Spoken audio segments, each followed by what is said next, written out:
Nega qushlarning ini turlicha bo'ladi? Kimnikidir mustahkam, kimnikidir juda nozik. Bugun sizlarga bu haqda rivoyat aytib beraman. Bir kuni donishmand o'tga qushlarni yig'ib ularga in qurishni o'rgata boshlabdi. Avval shox-shabba yig'iladi desa, musicha "Men tushundim" deb uchib ketibdi. Shuning uchun uning inlari nozik va shamolda buziluvchan. Keyin xavfsiz joy topiladi desa, mayna darsni tugatmasdan uchib ketibdi. Shuning uchun maynaning uyi mustahkam, lekin baribir mukammal emas. Dars oxirigacha faqat qaldirg'och qolibdi. O'kka unga so'nggi sirni ochibdi. Eng mustahkam in loydan qurilgan indir. Shu sababli qaldirg'och loydan baland va ishonchli joyda uy quradi.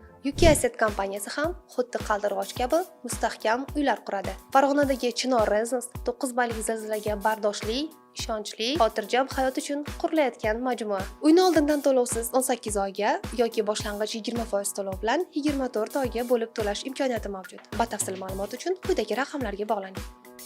UK Asset. Mustahkam va ishonchli uylar.